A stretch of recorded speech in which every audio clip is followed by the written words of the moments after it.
All right, movie की starting सन 1948 America के शहर कोलोराडो के रॉकी माउंटेन्स के नॉर्थ पर्ट सेक्शन कैन वाइल नाम के एक बड़े से जंगल को दिखाकर होती है, जहाँ पर इस जंगल के अंदर out of nowhere climate change हो जाने के कारण, जैसा कि हम सभी देख रहे हैं, बड़ी ही खतरनाक आग लग गई होती है। तो अनफॉर्चुनेटली इस आग के दौरान इस जंगल के अंदर रह रहे कुछ आदिवासी कम्युनिटी के लोग, जो कि काफी लंबे समय से यहाँ पर रह रहे थे, जिनको हम चाहे तो जिप्सी बोल सकते हैं, आग के अंदर जल के मर गए होते हैं।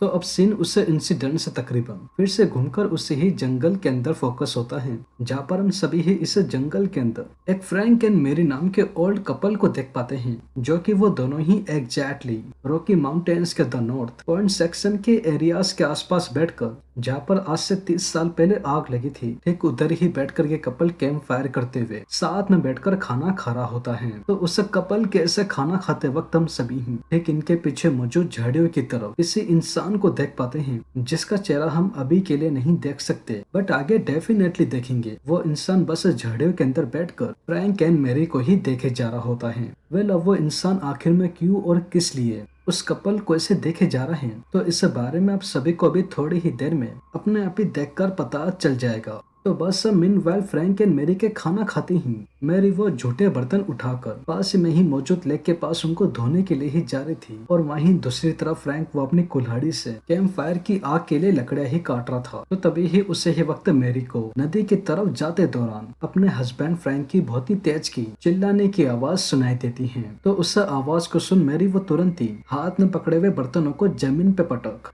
भागकर कैंप साइट एरिया की तरफ ही जाती हैं। तो तभी ही मैरी को ठीक अपनी आंखों के सामने एक बहुत ही दिल दहला देने वाला सीन देखने को मिलता है कि किसी ने फ्रैंक की गर्दन उसकी ही कुल्हाड़ी से बड़े ही बेरहमी से शॉकिंगली काट दी होती है, जिससे अभी वो कुछ देर पहले लकड़ियां काट रहा था। और फ्रैंक को ऐसे मारने वाला इंसान और कोई नहीं बल्कि झाड़ियों के अंदर बैठा वही आदमी होता है। तो बस अब इसे दिल दहला देने वाले सीन को देख मैरी वो उससे कृपी आदमी से अपनी जान बचाने की कोशिश करती। तो तभी ही उससे पहले वो आदमी हाथों में पकड़ी हुई फ्रैंक की उसे ही कुल्हाड़ी को सीधे मैरी के सर के अंदर फेंककर उसको घुसा देता है। तो जहाँ पर उसकी भी मौत सर कट जाने की वजह से एट द मोमेंट हो जाती है।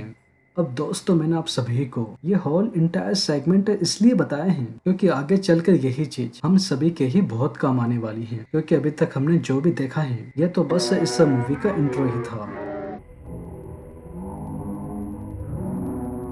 तो अब सीन मैरी एंड फ्रैंक के डेथ के इंसिडेंट से सीधा बेसिकली 2 हफ्ते बाद 6 कॉलेज के स्टूडेंट्स के ऊपर फोकस होता है, जिन सभी के ही नाम Nancy, Bobby, joule, John grey and skip को दिखाते हैं। वेल, ये सभी ही स्टूडेंट्स तकरीबन 2 दिनों के लिए रेलेवेंटली हाइकिंग के लिए कोलोराडो के उसे ही फेमस रॉकी माउंटेन्स की तरफ जा रहे होते हैं, जिसके बारे में मैंने आप सभी को मूवी के स्टार्टिंग में बहुत ही अच्छे से बताया था। बट अब जाहिर से ही बात थी, जैसा कि हम सभी देख ही सकते हैं कि बॉबी और उसके सभी ही फ्रेंड्स कैन फॉरेस्ट के अंदर घटे पास्ट इंसिडेंट्स के बारे में बिल्कुल ही एक तरफा अनजान थे, ना जानते हुए कि वो जगह हाइकिंग के लिए जरा से भी सेफ नहीं थी, और उनके रीजंस अब आप सभी को फ्रैंक एंड मैरी के हादसे से अच्छे से पता है। तो बस अब देखते ही देखते वो सभी ही स्टूडेंट्स नॉर्थ पॉइंट के हिल साइड एरिया के तरफ हाइकिंग करते करते हिल्स के ऊपर आ जाते हैं। तो मेनवाइल उनकी हाइकिंग के दौरान हम सभी ही शॉकिंगली एक बार फिर से इन माउंटेन्स की हिल पर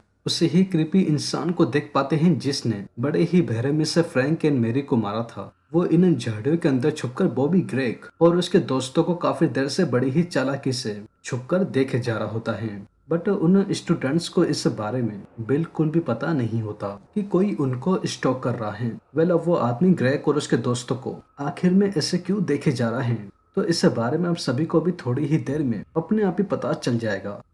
तो बस सब सीन सीधा यहाँ से चेंज होकर रात की ओर ही फोकस होता है, जहाँ पर बॉबी, ग्रेग और उसके बाकी सभी ही दोस्त पूरे दिन भर चलने के बाद फाइनली थक थका कर लेक साइड के एरिया के पास अपने अपने कैंप से लगा आपस में बातचीत कर रात का खाना वाना खाकर सोने के लिए ही जाते हैं। तो तभी ही सीन यहाँ पर सबसे पहले स्कीप एंड नैन्सी के ऊपर फोकस होता है। वेल स्कीप वो सोने से पहले पास ही में ही बनी हुई झाड़ियों के पास जाकर नॉर्मली टॉयलेट करने के लिए ही जाता है। तो तभी ही उसी ही वक्त अचानक से उन झाड़ियों के अंदर से वही कृपी आदमी एकदम से बाहर आ जाता है, जहाँ पर वो अपने हाथों में एक बड़ा सा पत्थर ले सीधे उससे स्कीप के लोअर पार्ट को फोड़ पैंट की जेब में से एक बड़ी सी मसेटी को निकाल स्कीप के मुंह को जोर से पकड़ ताकि इसके चिल्लाने की आवाज को कोई सुन ना ले। बिना कुछ सोचे समझे उस मसेटी को स्कीप के गले के अंदर घुसा बुरी तरीके से फाड़ गले के चिटड़े कर बहरे में से मार डालता है। बट बात अभी यहाँ पर ही खत्म नहीं होती। वेल अब ये आदमी बड़ी ही चालाकी से नैन्सी के कैंप के पास जा, जो कि बैठकर स्कीप के आने का वेट कर रही थी, जो कि वो तो अब मर चुका था। पास में ही पड़े हुए एक पिलो को ले बिना नैन्सी के भनक पड़े चालाकी से पीछे की तरफ से उस पिलो को एकदम से नैन्सी के चेहरे पर रख बुरी तरीके से घोट कर स्कीप के साथ ही बड़ी ही बहरे में से मार डालता है और सीधा उन दोनों की डेड बॉडी को घिसड़ कर साथ के साथ उनके स्लीपिंग और बैकपैक्स को भी पास में ही बने हुए एक कीचड़ के गड्ढे के अंदर फेंक देता है, ताकि इनके बारे में किसी को पता ना चल सके, खासतौर के इनके दोस्तों को जो कि लेक के उस साइड सो रहे थे। तो अब उस कपल के इतने भयानक तौर पे मरते ही सीन अब सीधा नेक्स्ट मॉर्निंग फोकस होता है, जहाँ पर ग्रेग वो सोकर उठकर काफी देर से नैन्सी और स्किप को ही ढूंढ रहा था ताकि ये ब्रेकफास्ट वगैरह खाकर अपनी इस हाइकिंग को कंटिन्यू कर सके। बट अनफॉर्चुनेटली ग्रेग को नैन्सी और स्किप तो क्या उनके बैग्स भी दूर दूर तक दिखाई देने को नहीं मिलते। अब इसका रीजन क्या है तो वो हम सभी को ही लास्ट नाइट पता चल चुका है। तो बस अब इन्हीं ही बातों को देखते हुए ग्रेग वो अपने बाकी फ्रेंड से जॉन, बॉबी एंड जूल के पास जा उन तीनों को ही नैन्सी एंड स्किप के इस वियर्ड इंसिडेंट के बारे में बताता है। तो अब जहाँ पर जॉन व ग्रेग इन बातों को सुन बॉबी और जूल को फिलहाल के लिए लेक साइड के पास से ही रुका रहने के लिए कहता है और खुद ग्रेग के साथ हिल साइड एरिया की तरफ जाकर नैन्सी और स्किप को ढूंढने का डिसाइड करते हैं। तो इसे ही इंटेंशन के साथ सीन सबसे पहले जॉन और ग्रेग के ऊपर ही फोकस होता है, जहाँ पर वो दोनों माउंटेन्स के हिल्स पे आकर नैन्सी और स्किप को ही ढूंढने के लिए आए हुए थे, सोचते हुए कि वो दोनों इनको यहाँ पर कहीं मिल जाएंगे। तो तभी ही कुछ ही कदम चलते ही ठीक इनके सामने ही आगे जाने का रास्ता ही खत्म हो जाता है और एक बड़ी सी खाई आ जाती है। तो इस अनएक्सपेक्टिंग सीन को देख जॉन वो कुछ रस्सी और हुक की मदद से इन पहाड़ों से नीचे जाकर माउंटेनिंग करने का सोचता है और अपनी बात ग्रेग को जब वो नीचे पहुंचे सैम अपने तरह ही माउंटेनिंग के जरिए नीचे आने के लिए कहता है। तो बस अब फाइनली इस मूवी के एंडिंग में जॉन वो पहाड़ों से नीचे ही जा रहा था और ग्रेग वो ऊपर खड़ा होकर उसको देख ही रहा था। तो तभी ही आउट ऑफ नोवेयर ठीक पीछे की तरफ से वही क्रीपी सा बंदा आ जाता है जिसने नैन्सी और स्किप को मारा था। वो बड़ी ही चालाकी से दबे पाँव ठीक अपने सामने ही खड़े ग्रेग के पास जा एकदम से उसको गोदी में उठा उसकी गर्दन को बुरी तरीके से पीछे की तरफ मोड़ गर्दन को ही तोड़ के मार डालता है और सीधा साइड में मार के फेंक देता है। तो अब ग्रेग को इस तरीके से मारने के बाद वो क्रीपी आदमी पास में ही दिख रही पेड़ से बंधी हुई रस्सियों को देख जिससे अभी इस समय जॉन लटका हुआ था और माउंटेनिंग कर रहा था। शॉकिंगली वो आदमी बिना कुछ सोचे समझे एक चक्कू की मदद से इन रस्सियों को काट देता है। तो जहाँ पर जॉन की भी मौत पहाड़ से नीचे गिर जाने की वजह से अनफॉर्चुनेटली एट द मोमेंट दर्दनाक तौर पर हो जाती है। लेकिन तभी ही उसी ही वक्त लेग साइड की तरफ बैठे हुए जूल और बॉबी को जो कि जॉन और ग्रेग का आने का वेट कर रहे थे, बॉबी को अचानक से बहुत तेज की जॉन के चिल्लाने की आवाज सुनाई देती है। तो जिसे सुन बॉबी और जूल वो दोनों तुरंत ही उसे ही पहाड़ की तरफ भागकर उस अनसेटलिंग इंसिडेंट के बारे में पता ही करते हैं। तो तभी ही उन दोनों को ठीक अपने सामने की तरफ एक होश उड़ा देने वाला सीन देखने को मिलता है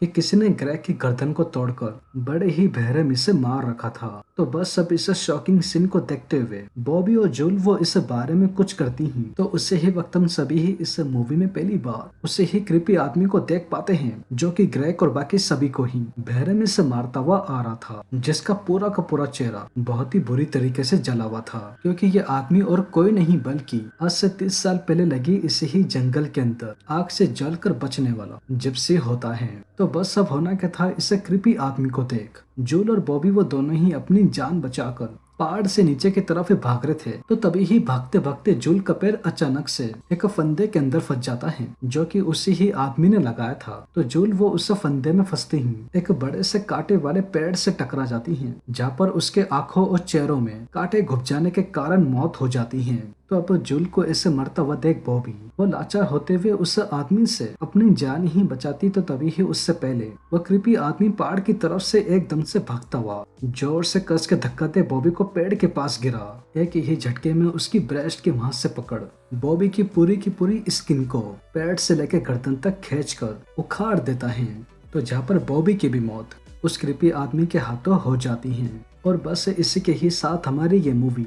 फ्रैंक मारिया और उन सभी ही कॉलेज के बच्चों के ऐसे मरते ही फाइनली ठीक इधर ही एंड हो जाती है। वेल आप सभी ही सोच रहे होंगे कि आखिर में वो आदमी किस रीजन की वजह से लोगों को इस तरीके से मारा करता था। तो वेल इसका पीछे का रीजन कुछ ऐसा है कि मूवी की स्टार्टिंग में हम सभी ने ही जंगल के अंदर जलती हुई जो आग देखी थी वो क्लाइमेट चेंज से न लगने के कारण बॉबी, ग्रेग, फ्रैंक मारिया ऐसे कुछ टूरिस्टों के कैंप फायरों के कारण लगी थी, जिसमें उस कृपी आदमी को छोड़कर उसकी पूरी इंटायर फैमिली जल के मर गई थी, जो कि पिछले 20-25 सालों से इन जंगलों के अंदर जिप्सी कम्युनिटी बनाकर शांति से रहते थे। बट उस आग वाले इंसिडेंट के बाद और अपनी फैमिली को खोने के बाद वो आदमी इतना ज्यादा डिप्रेस हो गया था कि वो यहाँ पर आने वाले उन सभी ही कैंपर्स से बदला लेता है जो भी इधर आकर कैंपिंग किया करता था। बाकी फिर उसकी आगे की स्टोरी तो हम सभी को पता ही है।